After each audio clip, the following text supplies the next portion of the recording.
Students, आज हम चर्चा करेंगे B Com part second year EAFM first के अंतर्गत कृषि वित्त एवं कृषि बीमा। कृषि वित्त एवं कृषि बीमा यानी कि कृषि बीमा और कृषि वित्त का हमारे कृषि के क्षेत्र में बहुत महत्व है। इसकी महती आवश्यकता भी है। इससे पहले कि हम इसके बारे में विस्तार से जानकारी लें, हमें यह जानना आवश्यक है कि कृषि वित्त का अर्थ क्या है। देखिए, कृषि वित्त से आशय निवेश किए जाने वाले धन की उस राशि से है जो फार्म पर उत्पादकता वृद्धि में सहायक होता है। इसमें उत्पादकता वृद्धि के लिए प्राप्त किया गया ऋण एवं उपभोग ऋण जो कृषकों की दक्षता में वृद्धि करने में सहायक होते हैं, सम्मिलित होते हैं। किसानों को भूमि में स्थायी सुधार करने, ऊंची कीमत के यंत्रों को खरीदने, मकान व कुआं बनवाने, अच्छी किस्म के बीज खाद आदि खरीदने, लागत का भुगतान व जीवन निर्वाह करने आदि कार्यों के लिए कुछ समय के लिए या लंबे समय तक के लिए वित्त उधार लेना पड़ता है।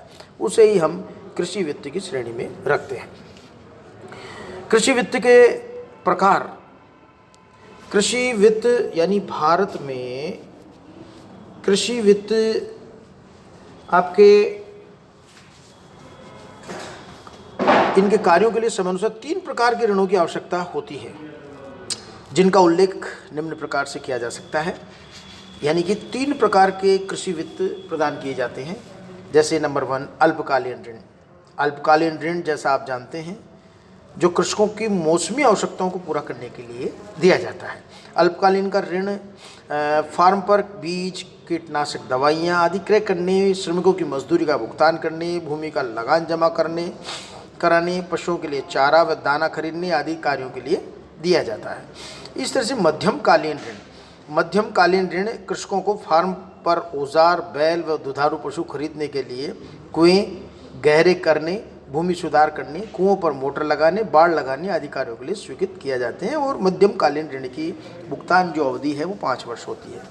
इसी तरह से दीर्घकालीन ऋण जो है वो भूमि क्रय करने, भूमि पर स्थायी सुधार करने, या कोई ट्रैक्टर खरीदने, या कोई बड़ी मशीन खरीदने, या कुआं बनवाने, फार्म में खाद्यान्न संग्रहण के लिए गोदाम बनवाने, पशुशाला बनवाने आदि का निर्माण करने, कुओं पर बिजली लगाने आदि कार्यों के लिए स्वीकृत किया जाता है। और इसकी अवधि जो है 5 से 20 वर्ष तक की होती है। इसी तरह से भारत में कृषि वित्त के स्रोत क्या है, ये तो हुई बात आपके समय अवधि के बारे में, कृषि वित्त के प्रकारों के बारे में। अब हम चर्चा करते हैं कि आखिर भारत में कृषि वित्त के प्रमुख स्रोत क्या है।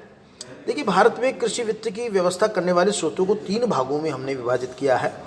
कृषि वित्त के स्रोत है गैर संस्थागत, संस्थागत स्रोत, सरकार। गैर संस्थागत स्रोत, जैसा कि हम जानते हैं, आपके कृषि वित्त के गैर संस्थागत स्रोतों में साहूकार है, महाजन है, जागीरदार है, व्यावसायिक है, साहूकार है, व्यापारिक एजेंट है, रिश्तेदार या कोई भूस्वामियों को सम्मिलित करते हैं। ये आपके गैर संस्थागत स्रोत होते हैं। और इसके बाद में आता है संस्थागत स्रोत।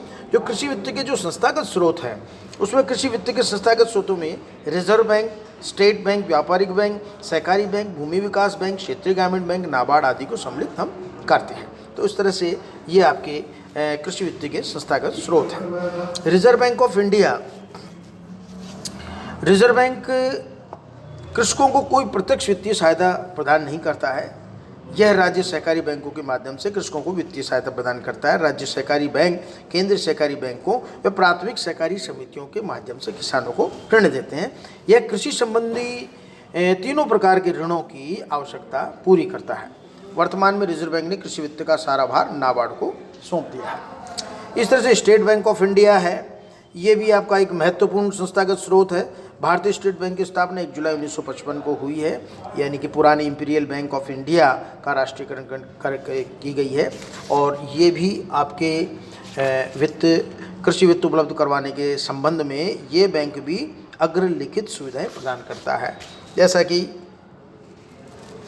आप जानते हैं, सहकारी समितियों को वित्तीय सहायता प्रदान करता है, गोदामों के लिए ऋण इत्यादि उपलब्ध कराता है, धनराशि स्थानांतरण की निःशुल्क सेवा देता है, भूमि विकास बैंकों को भी सहायता करता है, ग्रामीण क्षेत्र में शाखाओं का विस्तार करने में इसका महत्वपूर्ण योगदान है। यह बैंक सहकारी चीनी मिलों तथा सहकारी कपास ओटने वाली मिलों को भी इनके माल के आधार पर ऋण देता है। यह बैंक सहकारी वित्तीय संस्थाओं के माध्यम से प्राथमिक सहकारी उपभोक्ता भंडारों को ऋण प्रदान करता है। तो इस प्रकार से भारतीय स्टेट बैंक ने जून 1972 से कृषि विकास शाखाएं खोलने की एक नई योजना आरंभ की। इस प्रकार की प्रथम शाखा जून 1972 में बिहार में स्थापित की। ये शाखाएं किसानों को वित्त प्रदान करने के अतिरिक्त तकनीकी विशेषज्ञों की सेवा भी उपलब्ध कराती है। प्रत्येक शाखा 5,000 से 10,000 किसानों को लाभान्वित करती है। इस तरह से सहकारी बैंक है। भारत में सहकारी ढांचे के दो पक्ष हैं। प्रथम पक्ष अल्पकालीन और मध्यमकालीन ऋण प्रदान करना। इसका ढांचा स्तूपाकार है, जिसमें राज्य स्तर पर राज्य सहकारी बैंक, जिला स्तर पर केंद्रीय सहकारी बैंक तथा ग्रामीण स्तर पर प्राथमिक कृषि साख समितियां कार्य करती है। इनका द्वितीय पक्ष दीर्घकालीन ऋण प्रदान करता है। यह ऋण भूमि विकास बैंकों द्वारा प्रदान किया जाता है। जैसे कि प्राथमिक कृषि साख समितियाँ हैं, ये भी अपने सदस्यों को ऋण प्रदान करती है। केंद्रीय सहकारी बैंक है, राज्य सहकारी बैंक है, ये सभी जो है किसानों को ऋण उपलब्ध कराते हैं। इस तरह से व्यापारिक बैंक है। व्यापारिक बैंकों के राष्ट्रीयकरण से पूर्व व्यापारिक बैंक कृषि के लिए केवल अप्रत्यक्ष ऋण ही प्रदान करते थे। ये बैंक प्राय कृषि वित्त के रूप में अल्पकालीन ऋण ही प्रदान करते हैं। राष्ट्रीयकरण के बाद इन बैंकों द्वारा कृषि क्षेत्र में दिए गए ऋणों की मात्रा में काफ़ी तीव्र गति से वृद्धि हुई है। वर्तमान में व्यापारिक बैंक कृषि साख के रूप में अल्पकालीन व मध्यमकालीन ऋण उदारता पूर्वक दे रहे हैं। ठीक है। इसी तरह से भूमि विकास बैंक है, वो आपके ये जो बैंक है कृषकों को भूमि खरीदने, भूमि में स्थायी सुधार करने आदि कार्यों के लिए दीर्घकालीन ऋण प्रदान करते हैं। भूमि विकास बैंक जो है आपका महत्वपूर्ण बैंक है और इनके द्वारा प्रदान किए जाने वाले ऋण का लगभग 90% भाग कृषि उत्पादक कार्यों के लिए, ट्रैक्टर खरीदने के लिए, खेतों के को एक स्थान पर करने के लिए तथा अन्य विकास कार्यों के लिए दिया जाता है। शेष 10% ऋण किसानों को उनका पुराना कर्जा चुकाने जैसे अनुत्पादक कार्यों के लिए दिया जाता है। कार्य प्राथमिक भूमि विकास बैंकों के कार्यों का निरीक्षण करना एवं उनका मार्गदर्शन करना, कार्यों में सुविधा के लिए अपनी शाखाएं तथा उप कार्यालय खोलना, प्राथमिक भूमि विकास बैंकों द्वारा हस्तांतरित भूमि बंधक पत्रों की जमानत पर ऋण जारी करना आदि। साधन तथा ऋण, ये बैंक अपनी वित्त व्यवस्था के लिए ऋण पत्र जारी करते हैं। इन पर ब्याज दर अधिक होने के कारण ये सरलता से बिक जाते हैं। इसी तरह से क्षेत्रीय ग्रामीण बैंक और नाबार्ड भी आपके कृषि वित्त की सुविधा उपलब्ध करा रहे हैं। क्षेत्रीय ग्रामीण बैंकों की स्थापना का प्रमुख उद्देश्य ग्रामीण क्षेत्रों में रहने वाले लघु एवं सीमांत कृषक, कृषि श्रमिक, कारीगर, छोटे उद्यमों के ऋण एवं अन्य आवश्यकताओं की पूर्ति करना रहा है। इन बैंकों की स्थापना प्रमुखतः पिछड़े एवं जनजातीय क्षेत्रों में करने का निर्णय किया गया है, जहाँ वाणिज्यिक एवं सहकारी बैंकों की शाखाओं का विस्तार अभी तक नहीं हुआ है।